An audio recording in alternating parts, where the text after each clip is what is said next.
Comment ils vont? Cette vidéo est importante si tu veux savoir tout ce qui se passe en F1 en 2024. C'est ici que ça se passe. On va se faire tous les points chauds qui arrivent avant le début de saison. On fait le point sur ce qui pourrait se passer en 2024, avec de l'espoir pour une bataille devant. Spoiler, j'ai pas du tout envie de revivre la même chose qu'en 2023, et normalement ça ne devrait pas être le cas. On va en parler.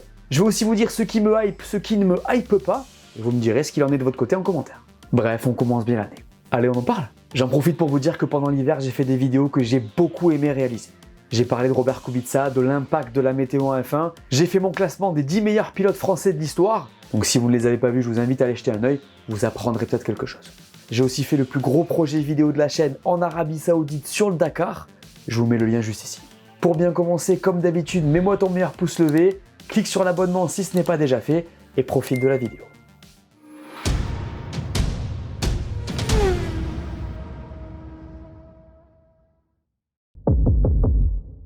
Commençons tranquillement avec les petites choses qui se sont passées avant même que je me mette à plancher sur cette vidéo. Parce qu'en décembre et janvier, des choses il y en a eu. Max a reçu son trophée, Charles a fait du ski, Carlos a été félicité son papa pour sa victoire au Dakar. Mais évidemment, c'est pas de ça dont on va parler, puisque ça, bien entendu, on en a rien à faire.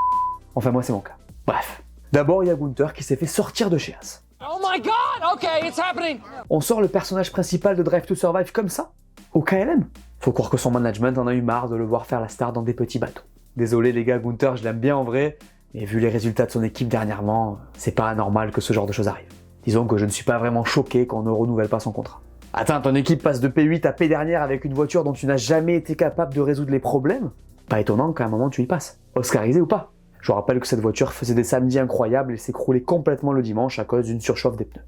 Donc encore une fois, rien d'anormal, à noter que c'est Ayao Komatsu qui prend la suite. Bon courage à lui. C'est pas fini les gars, parce que là on a un duel. On a un duel pour le nom d'écurie le plus éclaté en Formule 1 depuis longtemps, entre Stake F1 Team et Visa Cash App Red Bull F1 Team. Vous ne rêvez pas, ce sont les nouveaux noms d'AlphaTauri et Sauber. Alors je dis ça en rigolant, hein. J'ai bien lu vos commentaires et reçu vos messages. Disons que j'ai bien assimilé vos ressentis. Et je comprends. Après, il faut se dire que c'est pas anormal ce qu'ils ont fait avec le naming des voitures. Que ce soit Sauber ou AlphaTauri, il y a un besoin de cash et mettre Stake ou Visa sur le devant de la scène, ça a dû leur apporter gros. Dans cette période où tout le monde se serre la ceinture, je ne suis pas choqué. Donc pour Sauber, vous savez ce qui se passe, hein, mais je vous le rappelle quand même. L'écurie devient Audi à partir de 2026 et a donc 2 saisons à faire en son nom propre. Exit Alfa Romeo, bonjour Stake F1 Team avant la reprise d'Audi donc. Côté AlphaTauri, il y a un peu plus à dire. Alors on va pas non plus creuser sur le nom, hein. Vous avez compris, Visa a signé un contrat majeur avec Red Bull et prend donc le naming de la petite sœur entre autres. Le rebranding est donc complet et les couleurs vont changer. Breaking news, les voitures seront gold avec des chiffres dessus. Pas du tout. On verra ça en février, je vous parle des lancements après. En tout cas, avec Visa et Cash App, ça fait 2 sponsors américains de plus, et c'est à noter quand tu sais qu'ils bosseront avec Ford niveau moteur en 2026. Mais il n'y a pas que ça. On en a parlé à de nombreuses reprises l'an dernier, Red Bull va renforcer ses liens avec sa petite sœur, qui ne sera plus une couveuse pour l'équipe. On l'a remarqué récemment, ça fait un moment que le recrutement de Red Bull ne va plus dans ce sens, et que ça ne fonctionne plus vraiment. Du coup, depuis le décès de Dietrich Mateschitz, on a changé de braquet. On veut une équipe la plus performante possible. On veut sortir du bas de tableau, quoi. Et l'évolution a déjà commencé. Exit Franz Tost, bonjour Laurent Mekies, Peter Bayer et Alan Perman. Et rebonjour Daniel Ricciardo, on l'a vu. Du coup, je l'ai dit, Red Bull va renforcer ses liens avec sa petite sœur, et ça pose pas mal de questions techniques, éthiques et réglementaires. Alors j'ai pas plus de détails pour le moment, mais il y a plusieurs sons de cloche dans le paddock. Certains comme chez McLaren s'inquiètent du problème éthique que ça représente, d'autres comme chez Mercedes sont plutôt tranquilles. Selon eux, la réglementation ne devrait pas leur permettre de faire un bond en avant. Je vais pas trop creuser le sujet pour le moment, je préfère voir ce que ça donne en piste en 2024. Voilà pour ce qui s'est passé jusqu'à maintenant, on parle des contrats un peu plus tard. La saison commence bientôt, mesdames et messieurs, et comme d'habitude, il y a une étape qu'on ne doit pas rater. Non, ce n'est pas le changement de coiffure de Valtteri Bottas, c'est le dévoilement des voitures. Soyons sérieux s'il vous plaît. Jetons un œil à ce qui va se passer à ce niveau-là, les gars, parce que ça arrive très vite et vous ne devez pas rater ça. Comme souvent, Haas ouvrira le bal le 2 février. Sauber, donc Stake F1 Team et Williams suivent le 5. Le 7, c'est le dévoilement de la nouvelle Alpine. Le 8, on découvrira la nouvelle petite sœur de Red Bull, donc la fameuse Visa Cash App Red Bull. Ensuite, petite pause jusqu'au 12 où la nouvelle Aston sera dévoilée. Le 13, ce sera le tour de la Ferrari. Le 14, c'est la Merco et la McLaren qu'on aura la chance de voir. Et le 15, enfin, c'est Red Bull qui dévoilera son Challenger pour 2024. Vous pourrez suivre ces dévoilements en direct sur ma chaîne Twitch, sauf pour ceux auxquels je vais bien évidemment. J'ai pas encore les détails à ce niveau-là, je vous dirai. D'ailleurs, en ce qui concerne Twitch, pour ceux qui ne l'ont pas fait, abonnez-vous, parce que cette année, je vais streamer. Grande nouveauté. Je vous l'avais annoncé dans mon bilan 2023, si vous ne l'avez pas vu, allez le voir à la fin de cette vidéo. Vous savez donc tout en ce qui concerne les lancements. Sujet un peu épineux comme chaque année, Drive to Survive. Pour ceux qui ne savent pas, c'est la série Netflix consacrée à la F1 qui existe depuis 2019. D'ailleurs, j'ai hâte d'avoir vos avis parce que moi-même, je ne sais pas si je suis hypé en fait. Je suis très heureux que la saison reprenne, il n'y a pas de souci. J'espère qu'il y aura de la bataille, mais ça on en parle plus tard. Mais je sais pas, en ce qui concerne Drive to Survive, je suis pas non plus hyper chaud. Vous me donnerez votre ressenti, mais j'ai l'impression que ça fait plusieurs saisons que ça s'essouffle un peu, et j'ai l'impression qu'on le fait pour le faire maintenant. Alors je peux me tromper, clairement, ils peuvent trouver des histoires intéressantes et les romancer bien comme il faut, ça ils savent faire. Je vous rappelle qu'il faut considérer Drive to Survive comme un doc-fiction, donc une vitrine pour la F1 et non le récap de Canal. Attention à ne pas se tromper. Mais je sais pas, j'ai l'impression que cette année, je vais le mater avec un peu moins d'entrain que d'habitude. Alors c'est peut-être à cause de la saison dernière et du peu d'histoire qu'il y a pu y avoir par rapport aux années précédentes. Factuellement, ça peut jouer. Mais bon, clairement, je vais pas y aller comme les dernières saisons. Dites-moi ce qu'il en est pour vous en commentaire. En tout cas, la saison 6 sort le 23 février, donc dernier jour des tests de pré-saison. Et il y a moyen qu'on se mate les épisodes ensemble sur Twitch. Je vous dirai ça sur Insta, ne vous inquiétez pas. Petit coup d'œil sur le calendrier de cette saison 2024, parce qu'il faut peut-être vous remettre à jour. Moi-même, il y avait des choses que j'avais oubliées alors que j'avais fait une vidéo sur le sujet où je donnais mon avis. D'ailleurs, il était bien salé, du coup je ne vous le redonnerai pas ici. Par contre, je vous mets le lien. Vous irez la voir si ça vous chante.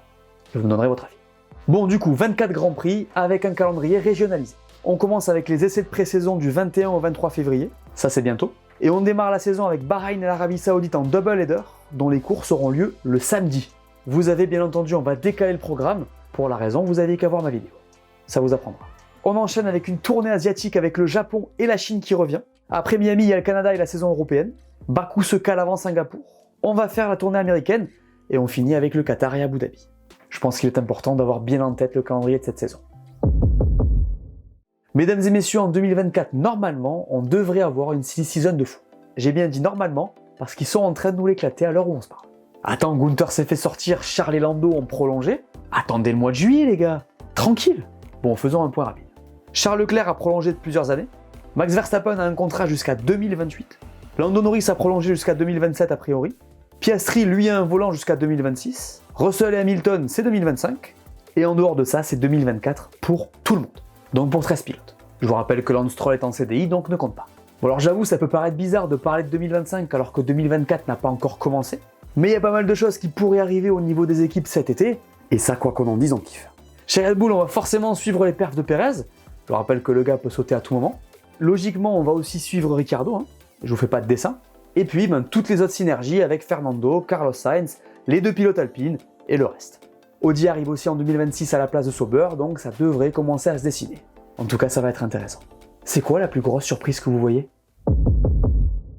La partie que vous attendez toutes et tous est là. Y aura-t-il une bataille pour la victoire en 2024? Vaste question à laquelle je ne peux répondre, mais dont j'ai envie de vous parler bien évidemment. Alors déjà, vous le savez, j'espère de tout mon cœur pour tout le monde qu'on aura droit à une saison disputée.